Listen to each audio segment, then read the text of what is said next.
As my TBR continues to grow, there are always some books left behind. There always seems to be some books that have been sitting on my shelves for far too long, probably a couple years, maybe more than that I still haven't picked up, and I pick up every other book above them. This video is to help me prioritize them. I will be picking 10 books with you today that will self-destruct in 1 year. In 1 year, if I have not read these books, they're going poof, and I have to unhaul them. This is a trend that was started by Becca in the books. It's everywhere on YouTube, and it's always fun to see what people put on this list. I have not prepared my list ahead of time, which is really weird for me, and I'm kind of stressy. And I figured we would just do it together. However, I'm gonna guess that the majority of this list will come from the shelf that I say is where books go to die. There is a bottom cubby shelf that I never look at. Let me just grab that bookshelf out. These are all the books on that shelf. We're not committing to getting rid of all of them in a year's time. This is probably the #1 book that needs to go on this, so let's call it first pick. This is my TBR vet. This is a book that I don't even really know what it's about anymore. I bought it really early on in my bookish journey. I've heard no one talk about it. I'm willing to give books a try, but at the same time, if I'm not that interested in it and no one talks about it, it's easy for me to just never pick it up. This is my first book, The Raven Tower by Anne Leckie. For centuries, the kingdom of Ireland has been protected by the god known as the Raven. Gods meddle in the fates of men, men play with the fates of gods, and a pretender must be cast down from the throne in its masterful first fantasy novel from Anne Leckie. This is a sci-fi author originally, and that also scares me. I do want to give this a go though, so hopefully I'll try it in the next year, because otherwise I think it's time to say bye-bye. Honestly, books 2 and 3 are from a series, and they are The Sun Surge Quartet by David Hare. Again, I picked this up on a whim because I really liked the covers.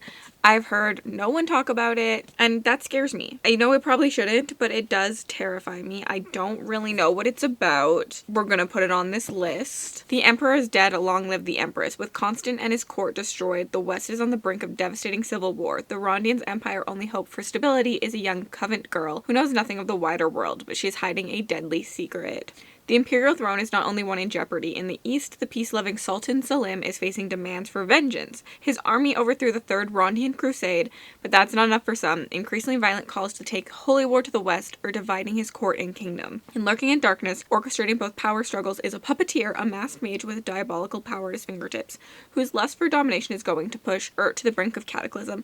I mean, that does sound really good, but it's been on my shelves for probably 2-3 years now, and I haven't read it. Hopefully the next year I will. Our next pick, 3 or 4, I don't know. Do we count this as 1 or 2? I think we count it as 1 series. Like, it's 1 series, so 1 installment into this list. 3, The Obsidian Tower by Melissa Caruso. I have been wanting to try Melissa Caruso, and I just never do, but this is the one I own, so maybe I should try this? I don't know. Why do I own books that I don't even remember why I own them? Keep your secret, guard your lore, nothing must unseal the door. A little rhymey. Deep within the Glomengard Castle lies a black tower, sealed by ancient magic. It guards a dangerous secret that's been contained for thousands of years. As warden, Ryzander knows the warning passed down through generations. Nothing must unseal the door, but one impetuous decision will leave her with blood on her hands and unleash a threat that could doom the world to darkness. The Obsidian Tower begins a captivating epic fantasy trilogy filled with intrigue and ambition, betrayal, and broken magic. Buzzwords for me when I was in my fantasy era. Maybe I need the push. Okay, I think because I've been in my romantasy era, I need to look at my romantasy shelf. I think The Broken Blade by Melissa Blair can go on this as our 4th pick. I haven't actually heard the best things about this, which has made me not pick it up time and time again when I could have, but I refuse to get rid of it because, like, what if I differ from their opinions? My romantasy taste can change so much.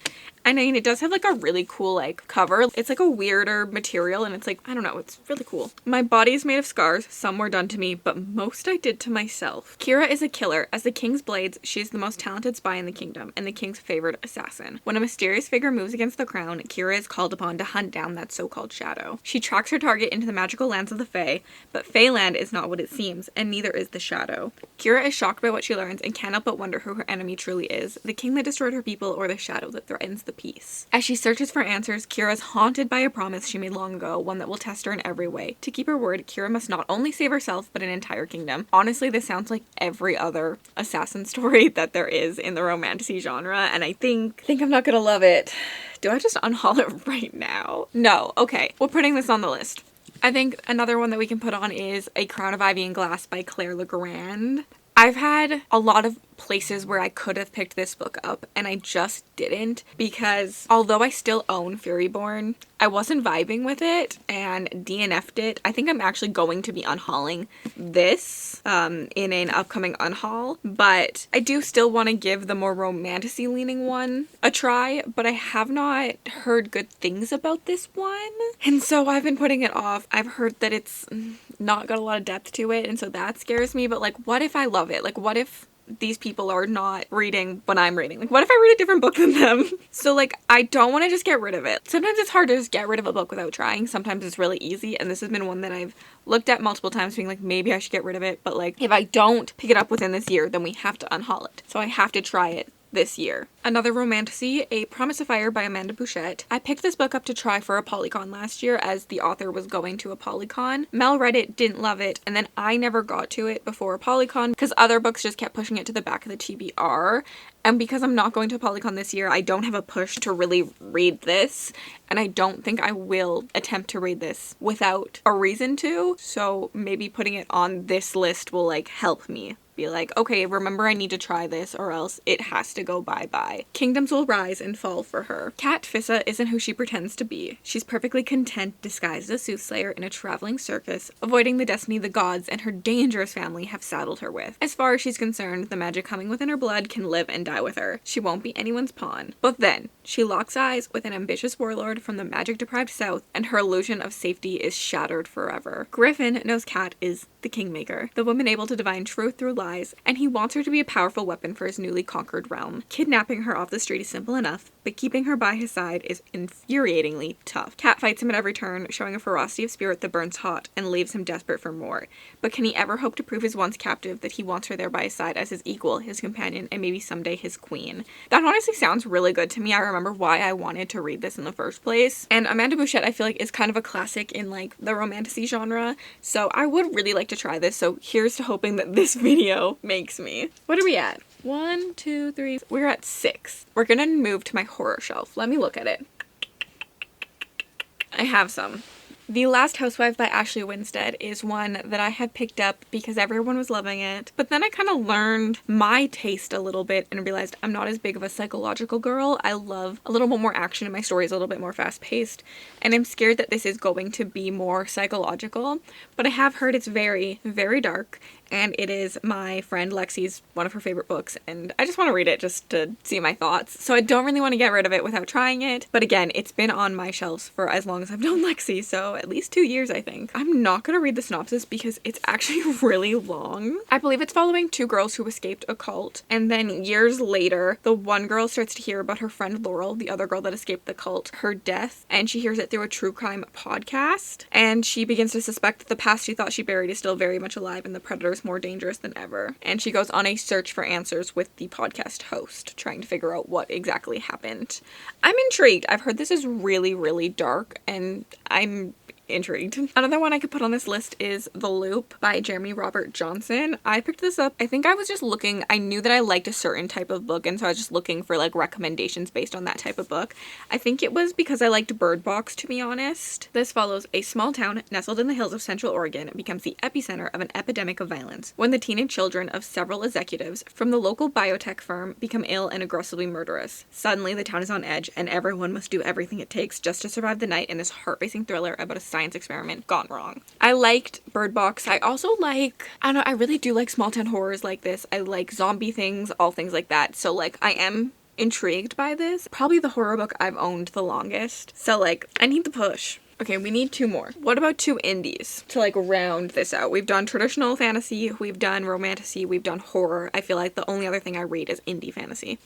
The first one is Burn Red Skies by Kirsten Espinosa Rosario. This is one of the books I picked up really early on in my indie fantasy journey when I started following Spiffbo and its competition. It did really well in Spiffbo and everyone screams about it. It's also a dragon book, so I used to read dragon books quite often on my channel. I have a whole series of me reading dragon books and dragon TBRs and things like that, and this was on them. But I also have never wanted it to win the dragon TBRs. There's something about this that I just am scared about and I don't think I'm going to love, and I'm never just like leaning towards picking this book up on my own. But I've heard really good things about it, so like I don't know what that says about me. It starts with a rift that burns 1,000 scars into the sky. It makes the wind stop.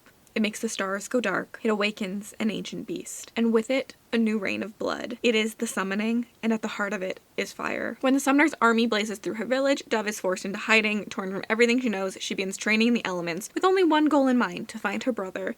She just needs to get past the summoner's army, but how can she slay a dragon that is already dead? Like, that sounds intriguing enough, but I have not picked this up, and it's been on my TBR for so long, so here's to hoping I will have picked it up by this time next year. And lastly, our 10th book on this list is Peace and Turmoil by Elliot Brooks. I could regret this because I actually do believe there was an update on book 2. I also have tried this book. I did try to read it for a dragon vlog at one point, but I got COVID and it was just going over my head. It was very dense. But because of my feelings about it at that time, it makes it hard for me to want to pick this up because I'm scared it's still going to go over my head and be dense. But whether that was me or the COVID brain, who knows? Like, COVID really messes with you when you're sick. And so I should try it again. Again, a dragon fantasy. It's written by another booktuber, which is always fun to support. I believe it's like really, really epic scale fantasy. I am expecting it to be dense, but maybe not to the point of dense that I thought it was. So like, I need the push. I really just need a push. That's what I said this entire video about every single book. But like, it's true. That's why I'm putting these on this list. Must the world always be in a state of mourning? 30 years of peace have graced the lands of Abram, and the waning bloodshed from the war fire has ended, and the new generations have only the horrid tales of their forefathers to remind them of their country's past. Poverty no longer prevails. The sights and palms of men have grown soft, yet 4 nations dictate more power than they know. Civil unrest stirs amongst the first, the heir to the throne of Mysidia and the guardian to its daggers, questioned by a growing rebellion. To its south lies a country of scholars, the mighty nation of Zenith, liberators of the war fire and the guardians of the amulet. Over the dividing wall lives the newly freed Sadie, a kingdom with an assassin for a prince and an insurgent at his heels. The fourth is in the ancient realm of Eve, the land across the sea, gifted and cursed with the sight as it shows them what's to come. Only one knows the fate of the world, but all will be pawns in the reckoning. That synopsis, honestly, felt dense. So yeah, it's a good thing it's going on this, because I will need the push. I definitely will need the push to pick this up. Here are the 10, technically 11, because there's 2 in a series, books that will self-destruct in 1 year if I do not read them by then. If you're curious about what other books sit on my shelves, here's my last book haul. If you had to pick one book off your shelves to self-destruct in 1 year, what would the book be? And if you just want to leave an emoji to tell me you were here, leave me a door emoji, and have yourselves an absolutely remarkable day.